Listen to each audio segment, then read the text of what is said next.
Bismillahirrahmanirrahim. Assalamualaikum warahmatullahi wabarakatuh. Adik-adik, kita bertemu lagi hari ini di mata kuliah akuntansi bank dan keuangan syariah, di mana hari ini adalah materi kedua terkait perkembangan lembaga keuangan syariah.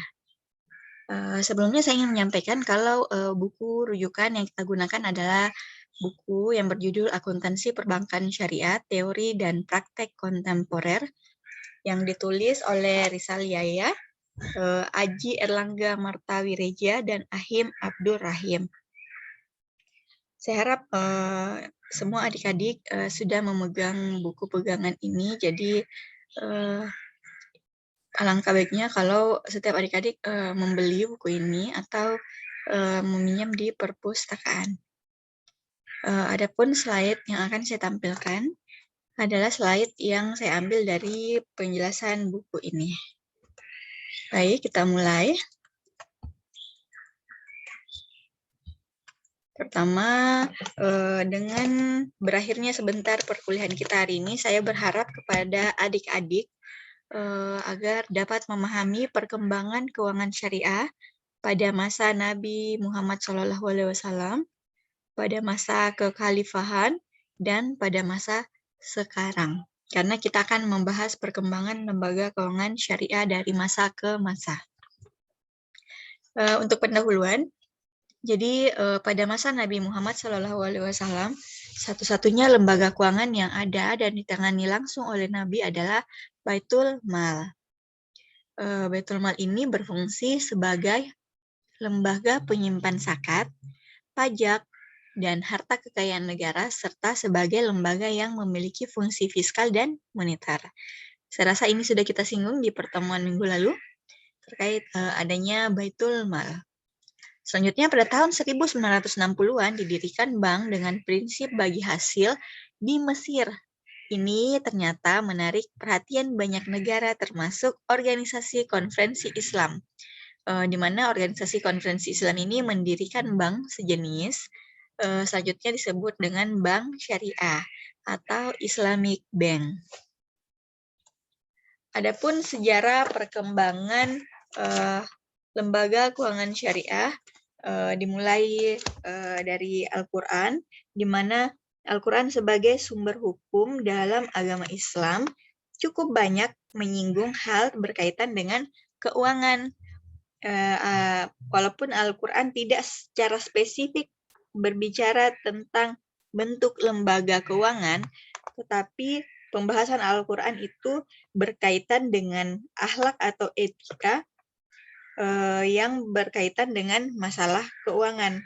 Contohnya, di dalam Al-Quran itu dibahas mengenai kepercayaan atau amanah. Ada juga keadilan. Selanjutnya, kedermawanan. Di dalam Al-Quran juga ada perintah menjauhi yang haram dan menegakkan yang baik. Ada terkait teguran atau tausiah. Jadi itulah kandungan-kandungan atau nilai-nilai yang ada dalam Al-Quran yang berkaitan dengan keuangan atau lembaga keuangan. Selanjutnya, lembaga keuangan syariah yang berwujud dalam sebuah institusi ketika Rasulullah SAW mendirikan Baitul Mal tadi. Jadi itulah pertama kali terbentuk lembaga keuangan syariah di masa Rasulullah Muhammad SAW. Selanjutnya, Baitul Mal di zaman Rasulullah merupakan lembaga penyimpanan kekayaan negara.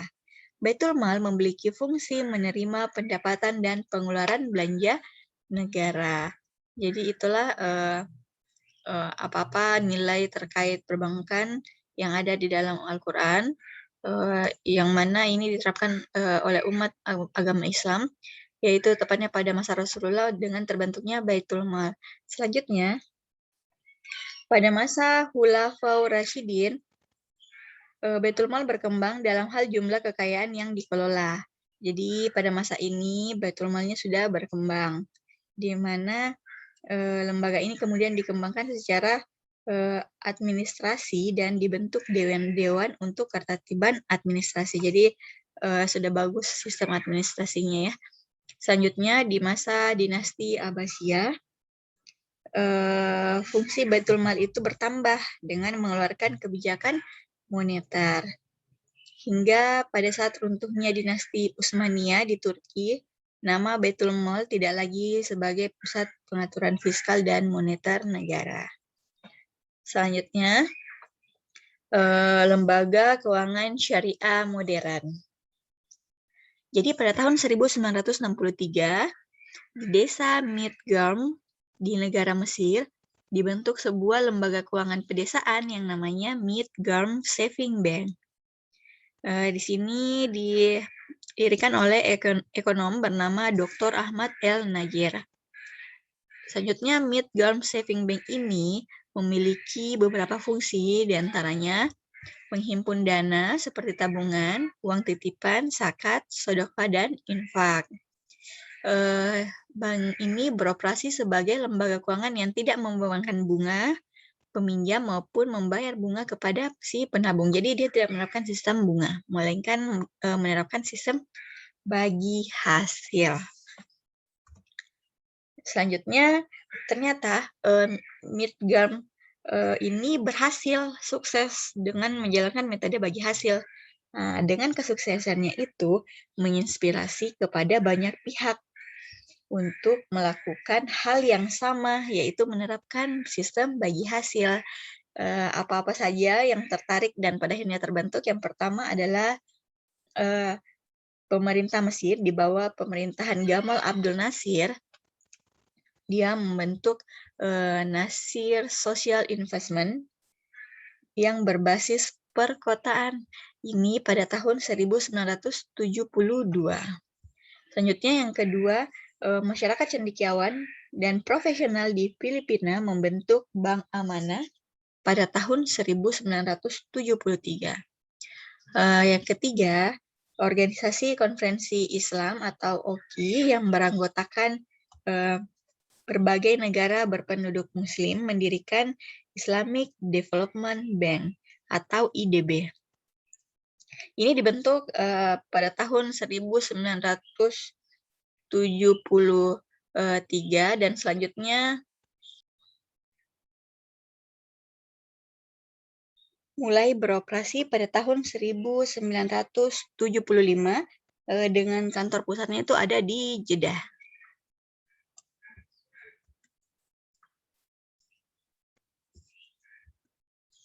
Baik, adapun ini adalah tabel sejarah pendirian bank syariah di berbagai negara hingga didirikannya Bank Muamalat Indonesia sebagai bank syariah pertama di Indonesia. Jadi ini adalah daftar-daftar bank syariah yang terbentuk awal mulanya, di mana seperti yang saya katakan tadi, tahun 1963 terbentuk The Midgum Bank, 1973 dibentuk Islamic Development Bank di Jeddah, dan di Filipina dibentuk Amanah Bank. Selanjutnya di tahun 1975 Dubai Islamic Bank di Dubai, dan ada Faisal Islamic Bank, di mana Faisal Islamic Bank ini di Sudan. Selanjutnya 1977 dibentuklah Kuwait Finance House, ini di Kuwait. Ini dia juga semua yang ada di sini menerapkan sistem syariah. Selanjutnya 1978 ada Jordan Islamic Bank, itu di Jordan.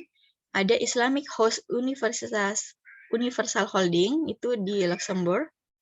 Kemudian ada pada tahun 1979 ada Bahrain Islamic Bank, ini di Bahrain, dan Iran Islamic Bank ini di Iran. Selanjutnya tahun 1980 ada Islamic International Bank di Kairo. Menyusul 1 tahun kemudian dibentuk Dar al-Mal al-Islami ini di Switzerland. Ada Islamic Finance House di England. Ada Jordan Finance House di Jordan, dan ada Islamic Bank of Western Sudan di Sudan. Jadi sejak tahun 1963 itu banyak ya bank-bank Islam yang dibuat di berbagai negara berpenduduk Muslim. Selanjutnya 1982 ada Islamic Bank Bangladesh, itu di Bangladesh. Ada Islamic Investment House di Jordan. Dan 1983 ada Qatar Islamic Bank di Qatar. Dan selanjutnya, kemudian di 1984 ada Al Baraka Bank, itu di Bahrain. Dan 1985 ada Al Baraka Islamic Bank di Mauritania. Dan ini yang kita tunggu-tunggu di Indonesia. Ternyata di Indonesia Bank Islam Bank Syariah pertama kali dibentuk itu tahun 1992, yaitu Bank Muamalat Indonesia. Baik, selanjutnya kita bahas lembaga-lembaga pendukung bank syariah di tingkat internasional. Jadi apa-apa saja lembaga pendukung bank syariah. Kita lihat satu persatu. Yang pertama ada Islamic Development Bank atau IDB. Ini IDB merupakan sebuah lembaga keuangan internasional yang didirikan berdasarkan deklarasi hasil konferensi Menteri-Menteri Muslim di Jeddah bulan Desember 1973. Selanjutnya ada Accounting and Auditing Organization for Islamic Financial Institution. Ini merupakan lembaga internasional yang bersifat otonom dan non-profit, jadi dia tidak mencari keuntungan, yang menyiapkan berbagai akuntansi, audit, tata kelola atau governance, etika syariah bagi lembaga-lembaga keuangan Islam. Selanjutnya ada lembaga pendukung bank syariah di tingkat internasional, yaitu ada International Islamic Financial Market. Ini merupakan lembaga internasional yang didirikan untuk mengembangkan pasar modal dan pasar uang syariah secara global, dan selanjutnya diharap dapat mengembangkan pasar sekunder untuk instrumen keuangan syariah global. Adapun fokusnya yaitu dia standarisasi pasar primer dan sekunder syariah terkait kontrak dan produk. Selanjutnya, pengembangan instrumen kepatuhan syariah dalam sistem manajemen likuiditas dan perdagangan internasional yang meliputi infrastruktur perdagangan, clearing, dan settlement. Dan yang terakhir, melakukan riset dan pengembangan dalam pasar modal dan pasar uang jangka pendek. Jadi itulah lembaga-lembaga pendukung bank syariah di tingkat internasional, di mana masing-masing ada fungsinya, ada yang mengatur terkait akuntansinya, auditnya, tata kelolanya, dan ada yang berfungsi untuk standarisasi pasar primernya, pengembangan instrumennya, riset. Jadi seperti itu ya. Lanjut.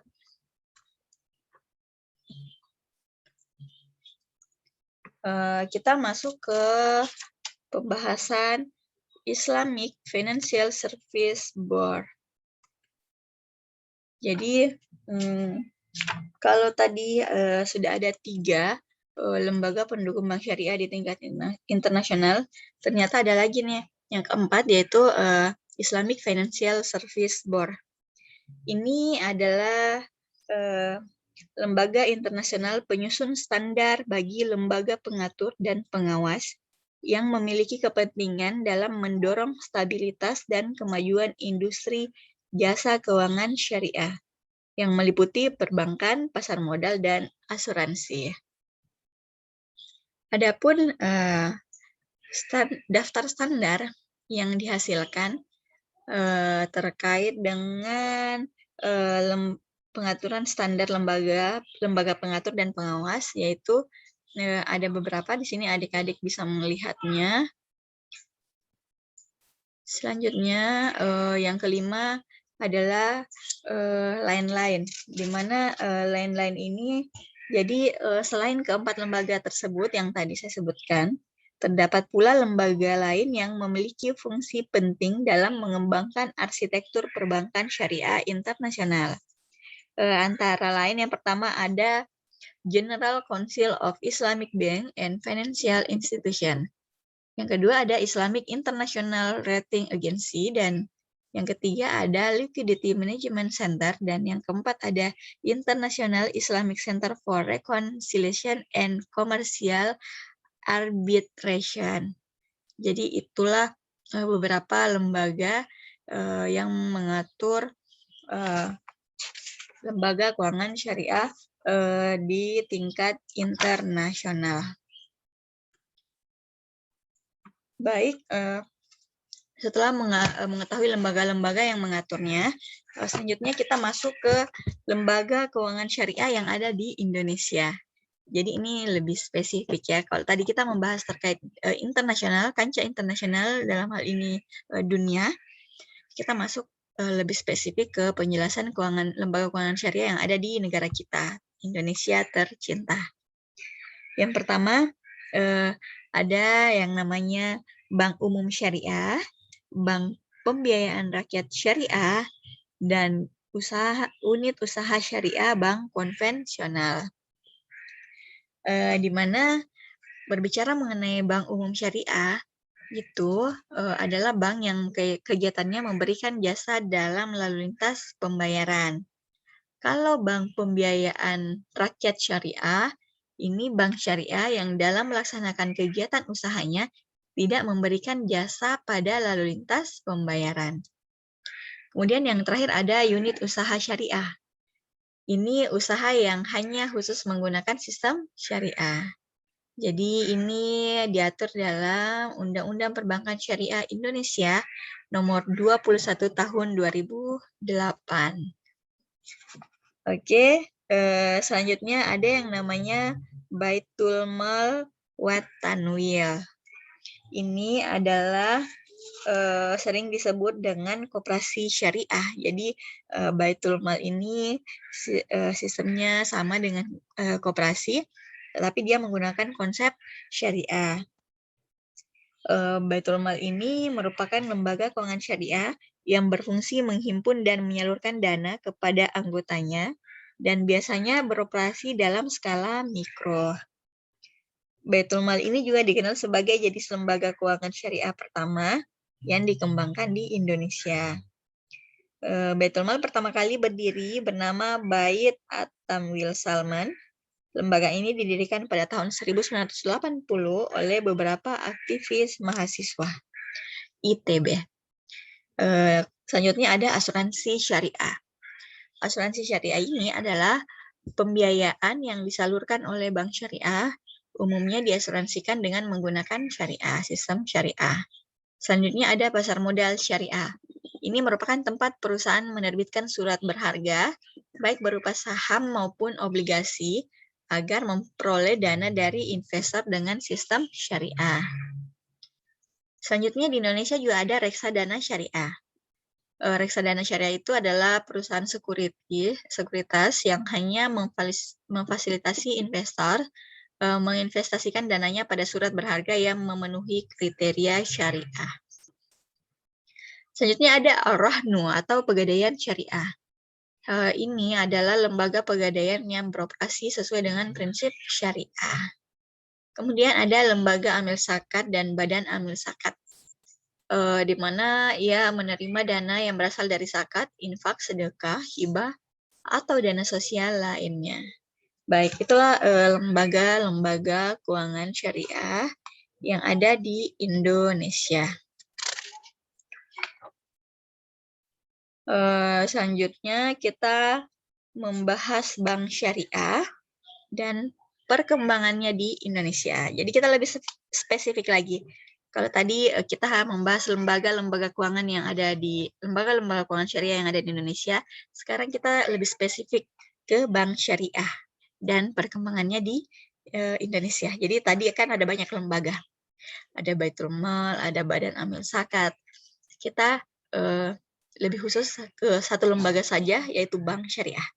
Yang mana kita akan membahas perkembangan bank syariah di Indonesia. Jadi berbicara mengenai bank syariah di Indonesia, ini secara konsisten telah menunjukkan perkembangannya dari waktu ke waktu. Walaupun pangsa pasar perbankan syariah sempat tertahan cukup lama di sekitaran 4%, di kisaran 4%, itu pada tahun 2016. Selanjutnya, pertama kalinya pangsa perbankan syariah terhadap total bank mencapai di atas 5%. Selanjutnya, pada saat terjadi konversi PT BPD Aceh menjadi Bank Aceh Syariah, itu naik menjadi 5,17%. Jadi ini adalah persentase total bank total bank di Indonesia. Jadi awalnya kan di 2016 itu seluruh bank di Indonesia yang menerapkan sistem syariah itu cuma 4%. Tetapi di Oktober 2016 ketika dibentuk PT BPD Aceh atau Bank Aceh Syariah, itu naik menjadi 5,17% bank syariah yang ada di Indonesia. Selanjutnya, di bulan November 2016 ada tren positif yang masih terasa hingga pangsa pasar bank syariah mencapai 5,34%. Selanjutnya di Desember atau akhir tahun 2017, ini total bank yang menerapkan sistem syariah di Indonesia itu persentasenya naik menjadi 5,79%. Nah, ini diperkirakan berlanjut jika rencana konversi beberapa bank BPD menjadi BPD yang sepenuhnya berskema syariah, jadi dilakukan seperti BPD NTB. Jadi kalau tadi pertama Bank Pembangunan Daerah Aceh yang melakukan sistem syariah, selanjutnya di tahun 2017 itu Bank Pembangunan Daerah NTB juga menerapkan sistem syariah. Kemudian kondisi ini terus berlanjut, di mana ini adalah hal positif dalam perkembangan industri perbankan syariah di tanah air. Selanjutnya, potensi pengembangan ke depan masih terbuka lebar, di mana ada dorongan dari pemerintah, terutama Kementerian BUMN terhadap pengembangan industri perbankan syariah di bawah lingkungan pemerintah sendiri. Adapun otoritas jasa keuangan dapat berperan mengeluarkan kebijakan yang lebih efektif, mendorong pemilik bank syariah untuk meningkatkan permodalan, dan mendorong manajemen bank syariah meningkatkan kapasitasnya. Di samping itu, secara kultural, pengenalan terhadap perbankan syariah kepada masyarakat luas mesti terus dilakukan. Ini oleh sebab itu, semua pihak yang peduli pada pengembangan perbankan syariah di tanah air seperti adik-adik semua, alangkah baiknya adik-adik menjadi agen perubahan nanti kalau misalnya adik-adik sudah bekerja, sudah mempunyai kekuatan dalam hal ini, misalnya sudah menjadi pimpinan, sudah menjadi pengusaha, mau membuka lembaga keuangan syariah, itu sangat positif menurut saya, karena dari generasi kalianlah perbankan syariah di Indonesia, dalam hal ini lembaga keuangan syariah di Indonesia, bisa lebih maju lagi, bisa lebih berkembang lagi. Itulah tadi perkembangan bank syariah di Indonesia yang tadinya sekitaran 4%, mungkin di situ pada saat awalnya itu 4% itu bank muamalat ya yang ada. Kemudian di 2016 ada Bank Aceh Syariah, di 2017 mulai dibentuk BPD NTB juga sudah mulai, jadi semakin berkembang, dan sekarang kita lihat sudah banyak bank syariah yang sudah banyak bank di Indonesia yang berjalan menggunakan sistem syariah. Oke, selanjutnya Ini ada total aset bank syariah, ada 2,24%, ada dana pihak ketiga 2,18%, ada pembiayaan 2,96%. Ini merupakan pangsa perbankan terhadap total bank posisi di Januari 2009. Oke, selanjutnya ini adalah jaringan kantor perbankan syariah di Indonesia dari tahun ke tahun. Jadi ini sumbernya dari statistik perbankan syariah Desember 2017, Otoritas Jasa Keuangan. Dari sini kita bisa melihat bank-bank umum yang menerapkan sistem syariah. Di tahun 2005 itu ada 3 bank, di mana 3 bank itu jumlah kantornya di seluruh Indonesia ada 304 kantor. Selanjutnya di tahun 2006 jumlah banknya sama, tetapi jumlah kantornya, jumlah cabangnya di setiap wilayah di Indonesia itu terus bertambah. Kita lihat nanti di Januari 2009 jumlah bank yang menerapkan sistem syariah bertambah menjadi 5 bank dengan total kantor itu sebanyak 585 kantor. Selanjutnya kalian lihat sendiri. Oke. Lanjut kita lihat daftar bank umum syariah dan unit usaha syariah di Indonesia. Oke, jadi berbicara mengenai bank umum syariah, itu ada yang pertama PT Bank Muamalat Indonesia. Yang kedua ada PT Bank Syariah Mandiri, di mana sekarang Bank Syariah Mandiri ini sudah berubah menjadi Bank BSI atau Bank Syariah Indonesia.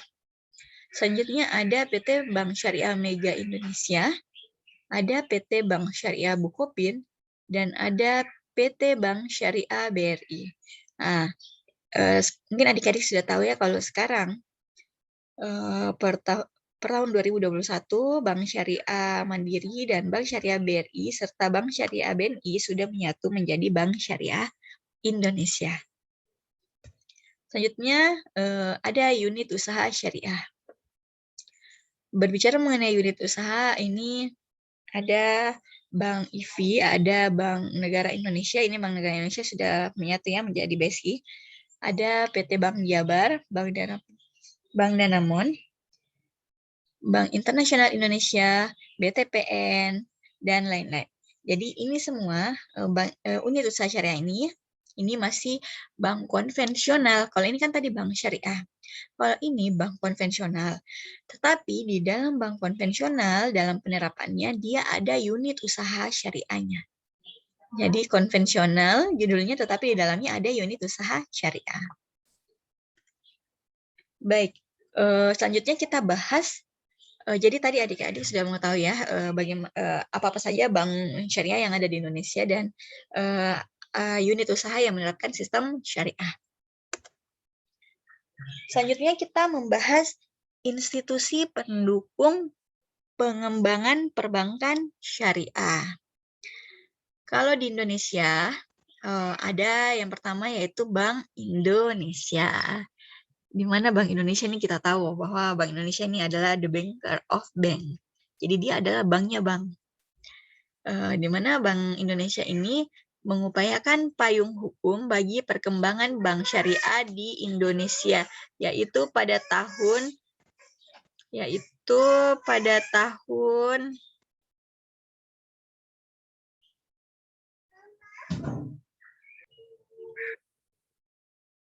Jadi saya ulang, Bank Indonesia ini mengupayakan payung hukum bagi perkembangan bank syariah di Indonesia, yaitu ada dalam Undang-Undang Nomor 10 Tahun 1998.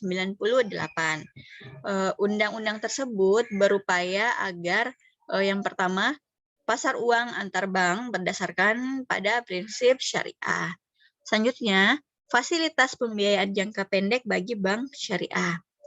Dan yang ketiga, kualitas aset produktif. Dan yang keempat ada office channeling. Jadi inilah upaya-upaya yang dilakukan oleh Bank Indonesia sebagai payung hukum agar perbankan syariah di Indonesia bisa berjalan sesuai dengan yang seharusnya. Lanjut ada Dewan Syariah Nasional, yaitu Majelis Ulama Indonesia. Ada juga Dewan Pengawas Syariah. Jadi di sini Dewan Syariah Nasional ini memiliki tugas dan kewenangan sebagai berikut. Yang pertama, memberikan atau mencabut rekomendasi nama-nama sebagai anggota Dewan Pengawas Syariah pada suatu lembaga keuangan syariah. Selanjutnya, mengeluarkan fatwa atau jenis kegiatan keuangan.